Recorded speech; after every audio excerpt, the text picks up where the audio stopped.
спортивных и других событий. И начнем с курса валют.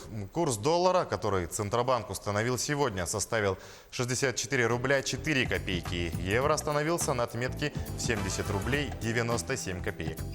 Касаемо обмена доллара в Якутске по обеим позициям лидирует Восточный банк. Покупает за 64 рубля 10 копеек, продает за 64 рубля 48 копеек. В выгодном обмене евро лидирует все тот же Восточный банк. Покупает европейскую валюту за 70 рублей 90 копеек, а продает за 71,38.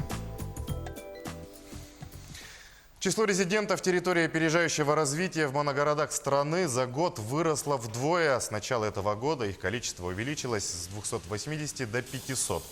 Территории развития оказались эффективнее особых экономических зон. Они привлекли меньше инвестиций, чем площадки в моногородах на Дальнем Востоке. Таким образом, за 10 месяцев было привлечено практически столько же инвесторов, сколько за весь период существования ТОР с 2016 года. А на Дальнем Востоке праворульное авто продолжат ввозить по старым правилам. Правительство страны еще на 1 год продлило для местных жителей порядок ввоза в страну праворульных подержанных машин. Напомним, его утвердили в ноябре 2018-го, разрешив гражданам ввозить по одному автомобилю в год. Мера вводилась как временная по просьбе вице-премьера, полпреда президента ВДФО Юрия Трутнева. Тем не менее, проблема до сих пор не решена, поэтому порядок ввоза пока остается прежним, сообщил премьер-министр страны Дмитрий Медведев. Средняя цена на лекарства в России впервые превысила 200 рублей, что почти на 7% больше по сравнению с октябрем прошлого года. Подробнее у моей коллеги Нургуяны Ивановой в рубрике «Новости экономики». Нургуяна, с чем связано увеличение?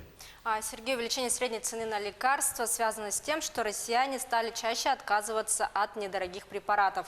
По словам экспертов, недорогие препараты стали ассоциироваться с устаревшими и неэффективными. Кроме того, некоторые потребители для экономии покупают более объемные упаковки, из-за чего растет средний чек. Это новости экономики на Якутия-24. В студии работает Нургуяна Иванова. Российско-китайское стратегическое взаимодействие в энергетике выходит на новый уровень с запуском «Силы Сибири». Об этом заявил президент России Владимир Путин во время телемоста по открытию газопровода. Он отметил, что за 30 лет по газопроводу «Сила Сибири» в Китай будет поставлено свыше 1 триллиона кубических метров газа.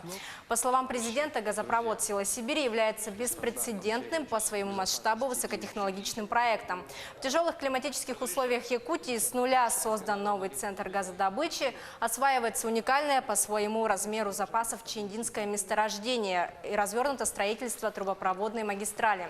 Владимир Путин отметил, что для страны этот проект важен еще и потому, что газ пойдет не только на экспорт, но и на Амурский газоперерабатывающий завод, который станет одним из самых мощных в мире. Газопровод «Сила Сибири», запущенный на Чиндинском нефтегазоконденсатном месторождении на территории Якутии, создаст более 2000 рабочих мест. Помимо новых рабочих мест и дополнительных налоговых поступлений в бюджет республики, проект поспособствует развитию сетевой инфраструктуры в западных и южных районах Якутии. Так планируется ввод более 2700 километров магистральных газопроводов, 1700 километров газопроводов-отводов, межпоселковых газопроводов протяженностью 1500 километров, что позволит газифицировать Ленский, Алекминский, Алданский и Нерюнгринский районы. Помимо этого, газопровод «Сила Сибири» создаст дополнительные условия для ускорения социально-экономического развития Амурской области, а также позволит обеспечить газом объекты космодрома «Восточный». Отмечается, что «Газпром» разработал проект программы развития газоснабжения и газификации региона до 2026 года. Документ предполагает газификацию 38 тысяч домовладений и 33 котельных. В настоящее время он находится на согласовании в правительстве Амурской области. Вопросы социально-экономического развития Булунского района обсудят в поселке Тикси, куда отправился в рабочую командировку глава региона Айсен Николаев. В рамках визита он посетит объекты образования, культуры, дивизию ПВО Северного флота Российской Федерации, а также проверит работу ветровых установок в поселке Тикси. Итоги будут реализованы в рамках основополагающих документов стратегии социально-экономического развития арктической зоны Якутии до 2030 года и стратегии развития арктической зоны России до 2035 года. Целевой фонд будущих поколений в 2019 году привлек 1 миллиард 300 миллионов рублей с целевым назначением на строительство социальных объектов и на поддержку мероприятий в сфере материнства, детства, спорта, развития культуры, искусства, здравоохранения и экологии. Кроме этого, организации реализованы новые направления в работе. Это финансирование мероприятий по обеспечению чистой водой населения Вилюйской группы районов, проектирование парка будущих поколений и финансирование формирования комфортной городской среды в населенных пунктах Якутии. 4 новые площадки в территории опережающего развития индустриальный парк Ангаласы могут появиться в Якутии. Об этом сообщил председатель правительства республики Владимир Солодов. По его словам, поданы заявки на включение 4 новых площадок. Это Жатайская судоверфь, логистический центр и причал в Нижнем Бестяхе, а также кластер «Северная мозаика» с круглогодичным детским лагерем и создание индустриального парка вокруг производства строительных материалов Сунтар-Циолит и знаменитой Кемпиндяйской соли. Сейчас идет процесс привлечения дополнительных инвесторов по площадкам лагеря в кластере «Северная мозаика» и индустриального парка в Сунтарском районе. Подготовка заявки находится на финальной стадии. На этом у меня все. К этому часу оставайтесь в курсе экономических событий на Якутия-24. Сергей, тебе слово. Нургуяна, спасибо. А мы продолжаем выпуск. Региональный этап чемпионата WorldSkills завершился. На базе Алданского политехникума проводились испытания в компетенции лабораторный химический анализ. Подробнее Татьяна Вахнина. Вот мы включаем PH-метр. Сейчас он включится. Тут показывают его данные, какой он серии, какой заряд у него. Выбираем яркость, чтобы для видимости было. Выбираем ион. Что у нас здесь? Здесь у нас получается гидроксид натрия с индикатором фенолфталеин. Так в лаборатории Алданского политехникума начиналась подготовка к региональному этапу чемпионата WorldSkills в компетенции лабораторный химический анализ. В данной компетенции профессиональных соревнований знаниями и навыками померились 5 студентов, будущих экологов. Это ребята из Алданского, Мирнинского и Верхневилюйского районов. В принципе, такие же задания, они, как скажем, однотипные. Там плюс-минус сложность, и они даже на российских соревнованиях, собственно, такие же. Мы же берем откуда? С российских чемпионатов, просто делаем небольшие изменения там, и получается вот такая вот. Профессиональные соревнования в компетенции лабораторный химический анализ в Якутии прошли впервые. Из 5 участников сильнейших предстояло определить экспертной комиссии, в которую вошли практикующие химики и экологи, а также преподаватели среднеспециальных учебных заведений Якутии. Любые профессиональные состязания, конечно, они мотивируют, они улучшают качество работы как преподавателей, так и студентов, естественно, конечно. Наверное, мотивацию какую-то дополнительную дает, потому что победа, она воодушевляет. Соревнования WorldSkills продолжались в течение недели. Контроль качества питьевой воды разными методами, выявление в ней солей и металлов, контроль качества органических веществ, а также определение основного составляющего. Региональный этап чемпионата в компетенции лабораторный химический анализ включил задания по 5 модулям. По словам участников, к финишу соревнований волнения нарастали. До такой степени готовились, что они меня все там чуть не в обморок попадали. Региональный этап соревнований на базе Алданского политехникума проходил только в компетенции лабораторный химический анализ, а мастера по ремонту автомобилей, электрики и сварщики показывали знания в Якутске и Нижнем Бестяхе. Татьяна Вахнина, Сергей Шипачев, Александр Лукин, Алдан. Возвращаемся в Якутск. Слет детского движения республики стартовал в столице. 120 лидеров и активистов со всей республики собрались в Центре отдыха и оздоровления «Сосновый Бор».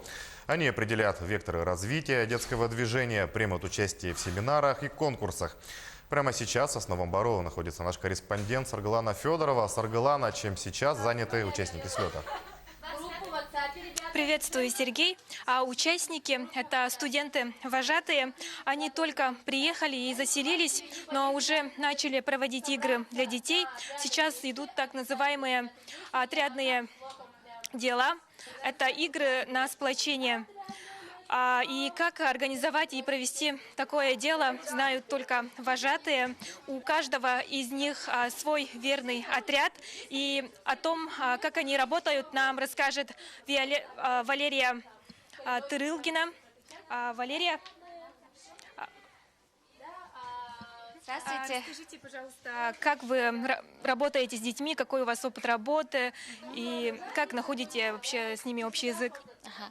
Еще раз повторяю, меня зовут Валерия, я боец педагогического отряда Peace Power People. Я в педотрядах работаю уже 3-й год. Ну, не скажу, что это большой опыт, но все равно за 3 года я приобрела много опыта, важных опыта. И скажу то, что это от мероприятий зависит, то есть от детей самих зависит, как с детьми поработать и как. Но для меня это легко, скажу. Даже с маленькими 6-летками и либо с 18-летними инди курдук, это вообще легко. Вот. Спасибо. Вместе с вожатыми приехали и школьники. Они будут защищать свои социально значимые проекты в конкурсе «Молодой лидер Якутии». И сейчас рядом со мной ученица 9 класса Махсагаловской школы Виолетта Шестакова. Виолетта, расскажите, пожалуйста, какой проект у вас? Мой проект называется «От сердца». Он направлен на волонтерскую деятельность, чтобы развить в республике волонтерское движение, чтобы люди смогли помогать друг другу и просто смогли быть близки к друг другу. Наш проект рассчитан всего на 2 года, но перспектива работы проекта долгосрочна. Так как этот проект развивается в нашей школе, пока он только на базе нашего поселка. Но в скором мы надеемся, что наш проект будет уже на базе всей республики. Спасибо. Сегодня детское движение активно развивается. Его поддерживают и на республиканском, и на государственном уровне. И об этом нам расскажет член Союза детских общественных объединений Дмитрий Васильев. Пожалуйста. Александр Дмитриевич Васильев. Я представляю и Союз детских общественных объединений, и Центр развития детского движения. Итак, у нас детское движение действительно развивается. У нас по указу президента Российской Федерации Владимира Путина развивается российское движение школьников. Сейчас у нас свыше 400 школ уже вступили в движение. Но надо сказать, что у нас в республике и еще с 2013 года развивается единое детское движение «Стремление Джилур». Эта программа, она разработана уже вот прямо в этом Сосновом Бору в 2013 году. Очень поддержана руководством республики. У нас вот сейчас вот буквально в ближайшие дни, завтра, 5 декабря, состоится празднование Дня детского движения. В республике оно будет проводиться у нас в Доме правительства номер 2. И во всех муниципальных образованиях республики у нас детские организации празднуют День детского движения. Ну что ж, в преддверии этого дня я поздравляю всех ребят, членов детских общественных организаций, их педагогов, руководителей детских общественных объединений и наших ветеранов. Потому что в этом году в Республике Саха-Якутия еще отмечает 95-летие пионерии, которая стала у нас тем началом современного детского движения в Республике Саха-Якутия. Спасибо. Впереди у участников слета семинары, конкурсы. Ну а в день детского движения 5 декабря подведут итоги года и вручат награды за плодотворный труд лучшим педагогам-организаторам и активистам общественных объединений. Сергей? Сарглана, спасибо. Я напомню, это была Сарглана Федорова в прямом эфире. Она рассказала о слете детских движений республики. Далее переходим к мировым новостям.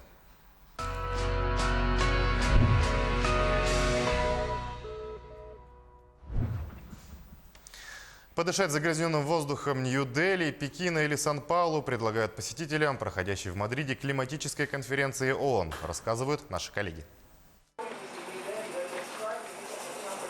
Уровень загрязнения воздуха в Англии, Бразилии, Китае и Индии могут в буквальном смысле почувствовать на себе посетители, проходящей в Мадриде конференции ООН по климату. Эти полусферы – детище шотландского художника Майкла Пински.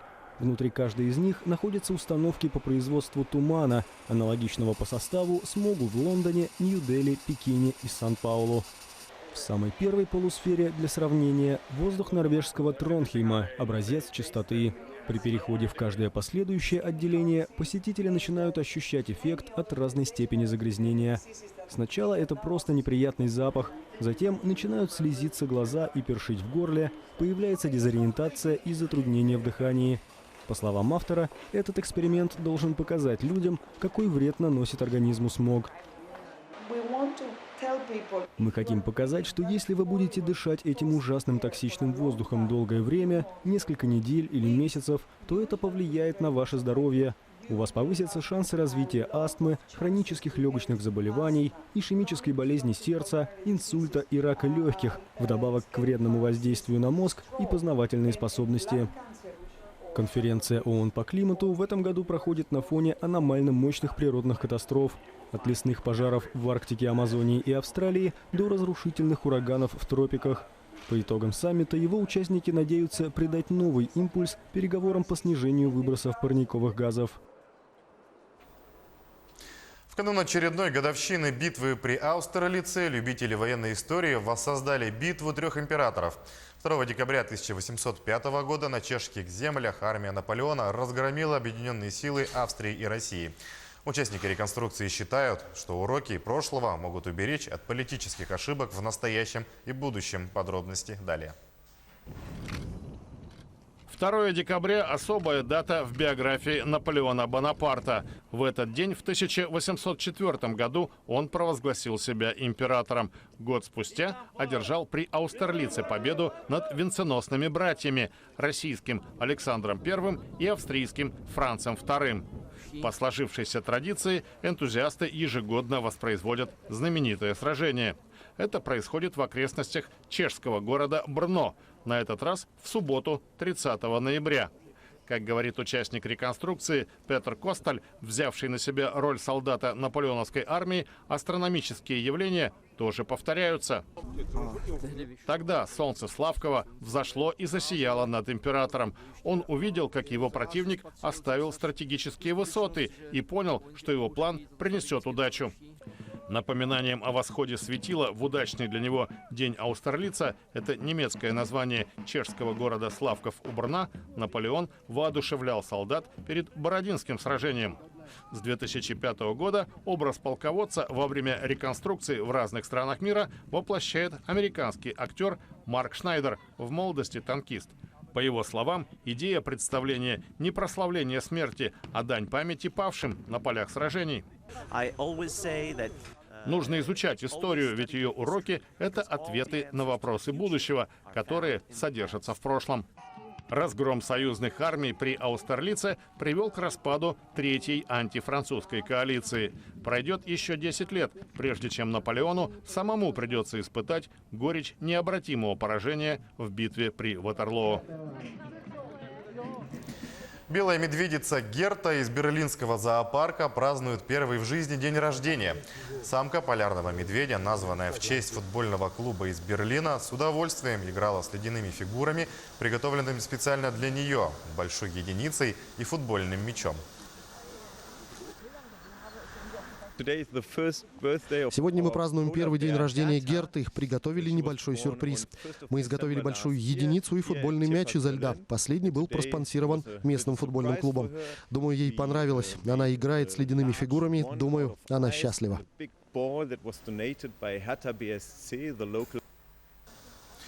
К празднованию присоединилась и мама Герты, 10-летняя Тоня. Вместе животные играли с фигурами, а также плавали в небольшом водоеме вольера. В городе Канарак на востоке Индии одновременно стартовали два мероприятия – фестиваль скульптур из песка и фестиваль музыки и танца. Эти события ежегодно привлекают сюда тысячи туристов, рассказывает Артем Сторонов. Тысячи туристов и местных жителей съехались в воскресенье в город Канарак на востоке Индии на открытие сразу двух крупных мероприятий. На пляже Чандрабхага стартовал международный фестиваль скульптур из песка. Свои работы в ближайшие 5 дней здесь представят более сотни художников. в том числе из США, Африки, Сингапура, России и других стран. Победитель получит приз в размере 100 тысяч рупий. Это примерно 90 тысяч рублей. Сегодня мой первый день здесь, так что я сейчас пойду посмотрю, что тут происходит. Пока что мне все нравится. Люди очень приветливые, все увлекаются искусством, пляж рядом, красивый вид. Мне очень нравится. Одновременно с этим здесь начался фестиваль танца и музыки в Канараке, который проводится с 1986 года и привлекает множество туристов. В рамках мероприятия здесь выступят несколько коллективов, которые познакомят зрителей с богатой культурой штата Одиша. Оба фестиваля продлятся до 5 декабря. Это были мировые новости.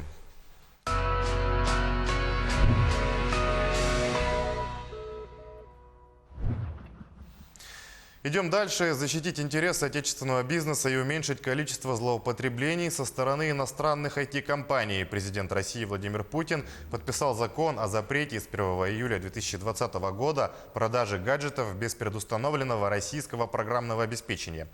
Перечень гаджетов, программного обеспечения и порядок его установки будет определять правительство. В пояснительной записке указывалось, что это должны быть смартфоны, компьютеры и телевизоры с функцией Smart TV. А ответственность за предустановку российского софта будут нести организация-продавец. Правительство страны внесло в Госдуму проект закона о биологической безопасности в Российской Федерации. Документ определяет основы государственного регулирования вопросов обеспечения биологической безопасности. Он предусматривает комплекс мер, направленных на защиту населения и охрану окружающей среды от воздействия опасных биологических факторов, на предотвращение биологических угроз, создание и развитие системы мониторинга биологических рисков. В случае одобрения законопроекта документ восполнит существующий правовой пробел и определит содержание деятельности по обеспечению биологической безопасности, указано в пояснительной записке. Полицейские в Якутске раскрыли кражу из квартиры. Пострадавшие девушки заявили о пропаже наушников и шапки. Полицейские установили, что брат одной из заявительниц уехал в деревню и оставил ей ключи от своей квартиры, чтобы она приглядывала за ней. Воспользовавшись этим, девушка пригласила туда своих знакомых. Подробностей моего коллеги Юрия Осипова. Юрий, расскажи, кто же все-таки оказался вором? Здравствуйте, Сергей. Да, вором оказался безработный 19-летний парень. Во время застолья он незаметно украл 2 комплекта наушников AirPods, а также шапку и просто ушел.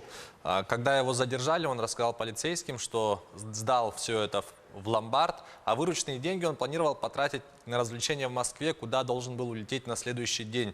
Но, испугавшись ответственности, вещи он выкупил обратно, а сейчас ему грозит до 5 лет лишения свободы. Здравствуйте. В эфире обзор чрезвычайных происшествий, в студии Юрий Осипов. Начнем с происшествий в нашем регионе. В отношении 4 мужчин, напавших на сотрудников ЧОП в Ленске, возбудили уголовное дело. Напомню, их задержали на выезде из Ленска. Рано утром на пульт оператора частного охранного предприятия поступило сообщение о том, что в одном из кафе Ленска между посетителями происходит драка. По сигналу тревожной кнопки на место происшествия выехал наряд. В МВД сообщили, что после прибытия находящиеся в нетрезвом состоянии участники инцидента совершили нападение на сотрудников охраны и нанесли им телесные повреждения. Несмотря на предупредительные выстрелы, один из злоумышленников отобрал у охранника травматический пистолет и произвел в него 4 выстрела.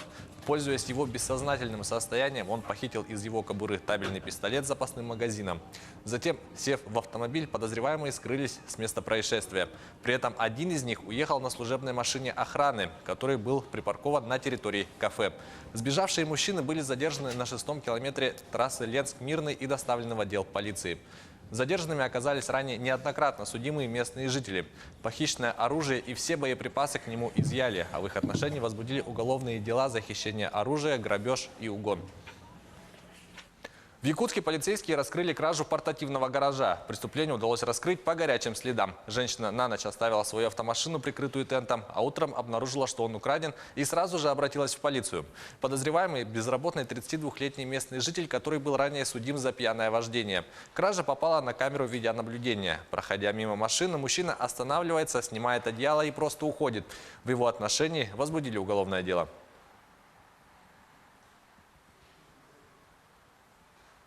В городе Удачном мужчину осудили за то, что он повторно сел за руль пьяным. Об этом сообщает прокуратура Якутии. 33-летний местный житель ранее уже был судим за аналогичное преступление в прошлом году. Судя по всему, тогда это не послужило для него уроком, и он решил снова, выпив, сесть за руль. Суд признал его виновным и на этот раз приговорил к году лишения свободы в колонии-поселении. Кроме того, его лишили права управлять транспортными средствами на 3 года. Перейдем к происшествиям в мире. Не менее 20 полицейских и боевиков наркокартелей убиты в результате перестрелок на севере Мексики в минувшие выходные. Есть жертвы среди мирных граждан. Общественность и политики внутри страны и внешние силы оказывают давление на президента Андреса Мануэля Лопеса Обрадора, чтобы добиться от него эффективных мер по обузданию насилия. Подробности в следующем материале рассказывает Сергей Берец.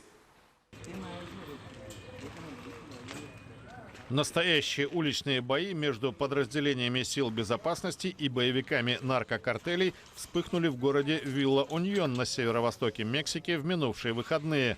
По данным властей штата Коауила, расположенного на границе с Техасом, в ходе перестрелки в субботу полицейские застрелили 14 гангстеров. Ранее сообщалось о 17 убитых. Погибли 4 правоохранителей. Обнаружены также тела нескольких мирных граждан. Злоумышленники ворвались в город на пикапах и обстреляли мэрию и другие административные здания. Предполагается, что в нападении участвовали около 60 членов группировки «Картель дель Норесте», то есть «Картель Северо-Востока». Такая надпись видна на борту одной из подбитых машин. Боевые действия продолжались около 1,5 часов, чему стали свидетелями местные жители. Инцидент в Вилла-Уньон, расстрел семьи мормонов на северо-западе Мексики в начале ноября и другие акты насилия дают повод противникам президента Андреса Мануэля Лопеса Обрадора резко критиковать политику главы государства в сфере безопасности. Внешним проявлением этих настроений стала многотысячная воскресная демонстрация в Мехико. Выступая перед сторонниками, Обрадор выразил соболезнования общине мормонов в связи с гибелью их близких и поблагодарил президента США Дональда Трампа за предложение помощи в борьбе с организованной преступностью. Он добавил, что правительство выполнит свой долг по обеспечению безопасности, но не допустит иностранного вмешательства во внутренние дела. Война мексиканского правительства с картелями идет с переменным успехом не 10 лет, и пока нет признаков ее скорого окончания. Это была рубрика «Чрезвычайные происшествия». Берегите себя и до встречи в эфире. Сергей, к этому часу у меня вся информация. Увидимся в следующих выпусках. Юра, спасибо, а мы идем дальше.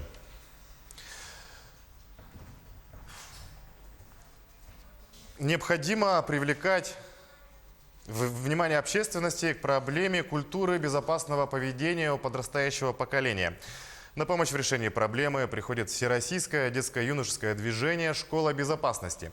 Такая школа открылась в Нерюнгри совсем недавно и сразу активно начала свою работу. На прямой связи наш корреспондент Екатерина Павлова. Екатерина, здравствуй. Расскажи, какие условия созданы для обучения в школе безопасности и какая работа проделана за эти месяцы.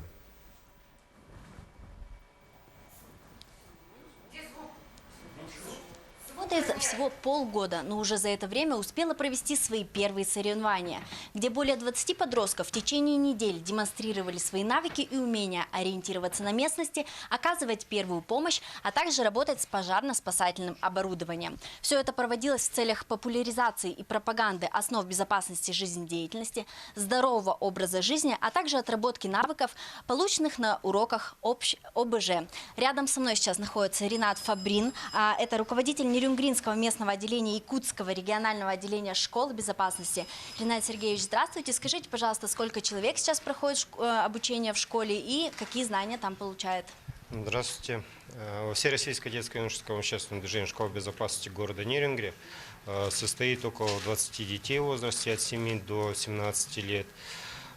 Проходят они обучение через ЦРТДЮ города Нерюнгри в объединении «Юный спасатель». По окончанию обучения они получают сертификаты и выпускаются из объединений и вступают в Российский союз спасателей, уже подготовленные волонтерами. А скажите, пожалуйста, как тут можно попасть в эту школу? Со скольки лет?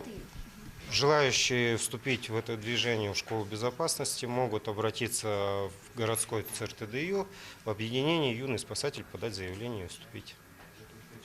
Спасибо большое.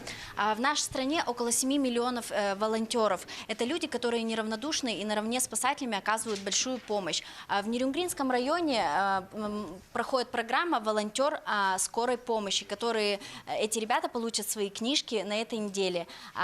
Им вручит начальник Нерюнгринского поисково-спасательного отряда Анатолий Гежа. Анатолий Иванович, расскажите, пожалуйста, о программе и сколько человек ее прошли. Значит, на сегодняшний день выигран грант президента Российской Федерации, и на основании этого гранта созданы на базе поисково-спасательных отрядов Службы спасения Республики Саха-Якутия создано 5 учебных центров. Это некоммерческие организации, где мы проводим обучение по программе «Волонтер первой помощи». На сегодня 97 человек у нас прошли обучение по программе «Волонтер первой помощи», 36 человек «Тактика поиска в природной среде». Это и члены Россоюзспаса, и вот, как вы видите, студенты Южно-Якутского технологического колледжа. 5 числа в день волонтера Российской Федерации мы планируем им вручить соответствующие сертификаты и удостоверения членов Российского союза спасателей.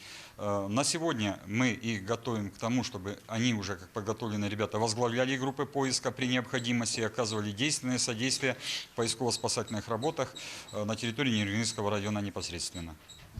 Спасибо большое. Ну, как мы видим, волонтерское движение в Нерюнгринском районе активно развивается. Школа безопасности ведет свою работу. На этом у нас все. Сергей.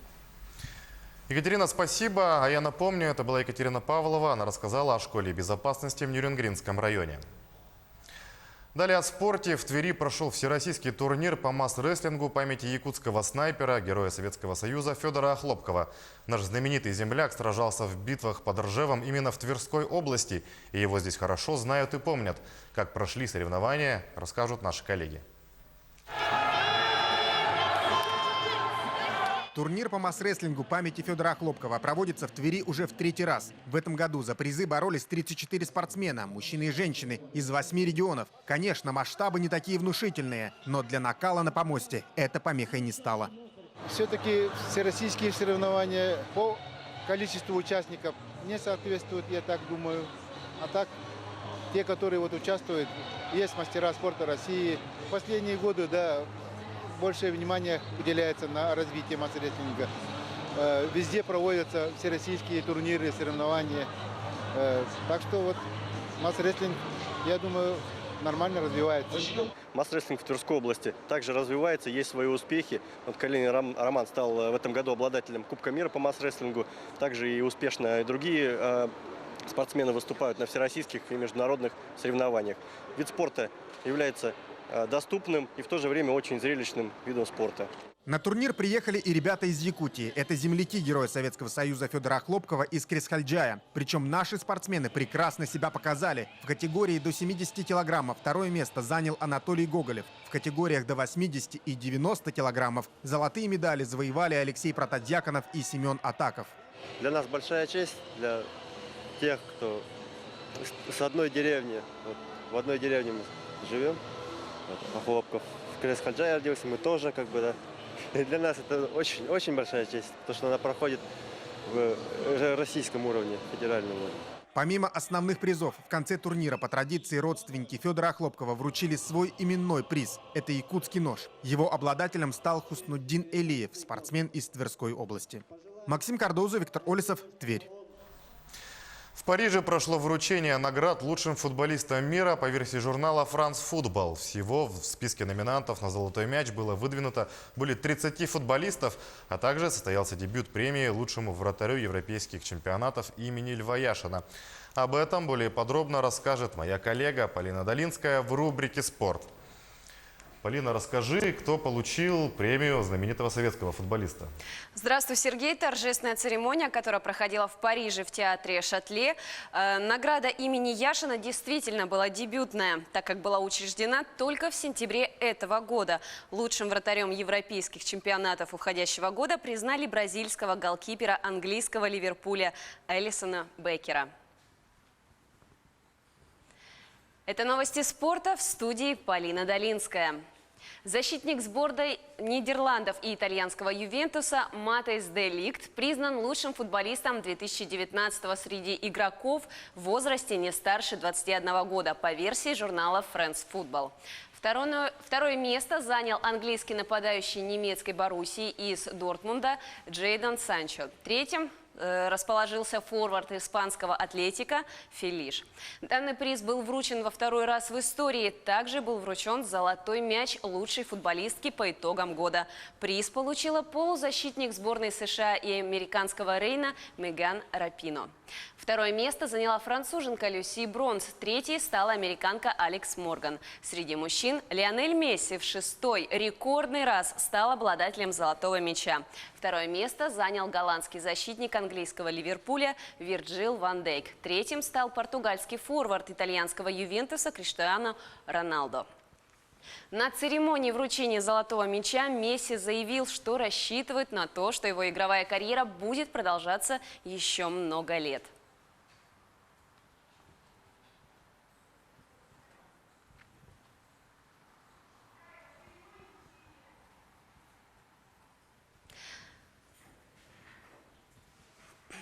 Надеюсь, у меня впереди еще много времени. Я знаю, сколько мне лет, но у меня еще будет какое-то количество времени. Но пусть оно и летит незаметно. Я хочу продолжать наслаждаться футболом, своей семьей и своими коллегами, рассказал форвард.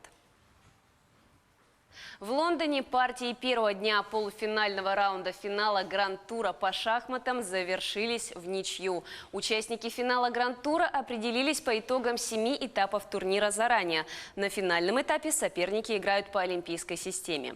В финал Гранд-тура пробились норвежец Магнус Карлсон, китаец Динь Лижен, армянин Левон Аранян и француз Максим Вашье-Лаграф. В полуфинале Карлсон играет с шахматистом из Франции, Аранян со спортсменом из Китая. Партии первого игрового дня завершились в ничью. Вторые партии в классические шахматы состоятся 3 декабря. Сам тур финала Гранд-тур завершится 8 декабря. Призовой фонд тура составляет $350 тысяч. В Москве прошло вручение национальной премии Всероссийской Федерации парусного спорта «Яхтсмен России». Путем онлайн-голосования на сайте Федерации в период с 5 по 12 ноября были определены победители в номинациях «Лучший яхтсмен» и «Лучшая яхтсменка России». В номинации «Лучший яхтсмен России» победу одержал экипаж Павла Сазыкина и Дениса Грибанова. Кроме того, что спортсмены стали чемпионами страны, также они получили олимпийские лицензии в классе 470. Победитель чемпионата России в классе лазер стал Сергей Комиссаров. В номинации «Лучшая яхтсменка России» стала серебряный призер первенства мира Яна Резникова. Глава Всероссийской Федерации парусного спорта Владимир Силкин на церемонии награждения выступил с речью к спортсменам и гостям мероприятия. Очень рад, что у Федерации есть возможность ежегодно в конце года собрать лучших из лучших спортсменов, тренеров, судей. Рад, что вижу здесь как и хороших знакомых, так и молодые, новые лица. Традиционно парусное сообщество выбирает лучшего яхтсмена и лучшую яхтсменку. На этом вечере мы подведем итоги года, а после этого начнем готовиться к самому важному – 2020 году, году Олимпийских игр в Токио, сказал Силкин. Единая лига ВТБ объявила о проведении киберспортивного турнира, который начнется 16 декабря. На отборочном этапе болельщики выберут любимый клуб и сыграют с другими болельщиками. 13 победителей проведут турнир с групповым этапом и плей-офф, по итогам которым определятся победитель всего турнира. Для сильнейших предусмотрены ценные призы. Участие в турнире абсолютно бесплатное. Запуск киберспортивного турнира приурочен к матчу звезд Единой лиги ВТБ, который пройдет в Москве 16 февраля в 2020 году. На этом у меня все. Будьте всегда в курсе спортивных событий. Сергей, передаю тебе слово. Полина, спасибо. Мы продолжаем выпуск. Последний день этого года будет рабочим для половины российских компаний. Об этом говорят данные опроса аналитиков. Всего сотрудниками сервиса работа.ру были опрошены представители 700 компаний. Отметим, в этом году 31 декабря выпадает на вторник и по производственному календарю считается рабочим днем, укороченным на час. Но в преддверии праздников в России особенно ярко проявляется мода на советские елочные игрушки. Пока одни граждане распаковывают старые коробки, другие отправляются на блошиные рынки, рассказывает Елена Островская. Красные звезды, шары с серпом и молотом, самолеты, космонавты и герои сказок вновь выбираются из старых коробок и занимают свое место на зеленых ветвях. Советские елочные игрушки опять на пике моды. Алексей Лукин бережно хранит винтажные украшения, доставшиеся ему по наследству от родителей и бабушек с дедушками. Их ценность для него, в отличие от многих других, всегда была очевидна. Если учесть, что в 90-е годы вот эти вот игрушки просто коробками выбрасывались на помойку, то нынешние поколения, люди готовы просто платить большие деньги для того, чтобы вернуть то, что они сами потом, соответственно, и выбрасывали. За каждой игрушкой целая история, и Алексей охотно делится ими. Вот керосиновая лампа, она еще с елки моей бабушки. То есть она вот из таких семейных реликвий, которые меня окружали на протяжении всего моего детства, всей моей сознательной жизни. И я прекрасно помню эти впечатления огромной елки бабушки и дедушки. Развешивать игрушки Алексею всегда помогает его дочь Виктория. Они красивые, иногда они даже редкие, мне это нравится. Популярность елочных игрушек советской эпохи в этом году нашла отражение в Музее Москвы. В преддверии праздников здесь устроили большую ярмарку винтажных елочных украшений. Марина Сигунина выставила на продажу множество редких игрушек. В них она видит оживающую историю. В советских игрушках отражалось все события нашей страны, поэтому это очень интересно, как бы прослеживается все, что у нас было. Космос запустили, значит, космонавты, там, самолеты, ракеты. Для одной из посетительниц Фирузы Кажагелдиной винтажные игрушки – возможность окунуться в детство. Мы все-таки родились и какое-то время застали эту эпоху, поэтому присутствует такая вот нотка ностальгии по тем временам, когда мы наряжали елку с родителями именно такими игрушками. Рождественские елки были запрещены в Советском Союзе с 1928 года по 1935 в рамках борьбы с религией. Затем личным распоряжением Иосифа Сталина наряженные деревья вернулись в дома людей, но уже в качестве символа Нового года, праздника, заменившего Рождество в атеистическом государстве. Игрушки, как и многое другое в Союзе, стали элементом пропаганды. По словам эксперта по советским елочным украшениям Аллы Прибытковой, разброс цен на игрушки сейчас огромен. Стоимость может начинаться от 100 рублей и достигать 100 тысяч. Причем действительно ценные экземпляры уже невозможно найти. С понижением температуры наружного воздуха в некоторых районах Якутии начались актированные дни. Так, сегодня они учатся школьники с 1 по 5 классы Нюрбинского и Сунтарского районов, Юголякской СОЖ-Вилюйского, а также двух школ Жиганского и поселка Сулбдюкар Мирнинского районов. В столице пока погода позволяет школьникам посещать образовательные учреждения. Столбик термометра сегодня опустился до минус 36. Между тем, в этом году параметры актированных дней для учащихся остаются прежними. В минус 45 не учатся столичные школьники с 1 по 5 классы, в минус 48 не учатся с 1 по 8 классы, и актированный день для всех школ объявляется в минус 45.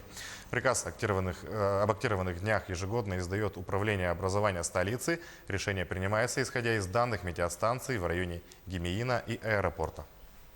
Просто по показателям гидрометеостанции уже автоматически будет объявляться. Родители также самостоятельно могут принимать решения, если они посчитали, что температура наружного воздуха в случае, если они живут в отдалении от школы, там, где обучаются, или при сложной транспортной схеме доступа ребенка к школе, самостоятельно могут принимать решение не отправлять ребенка в школу. Что же делать, если в случае ребенок пришел в день актированного дня в школу? Школа должна организовать, согласно расписанию, по разным формам: индивидуальная, групповая форма работы, тренинговая работа, работа в библиотеке, занятия для данных детей. И настало время рассказать о погоде прямо сейчас в крупных городах Якутии. В Алдане минус 33 градуса, идет снег, ветер 2 метра в секунду. В Ленске чуть теплее, минус 41, 1 метр в секунду, облачно. Облачно и в Мирном, там минус 44 градуса, в Нерюнгри В Нерюнгри минус 32, ветер 6 метров в секунду и идет снег.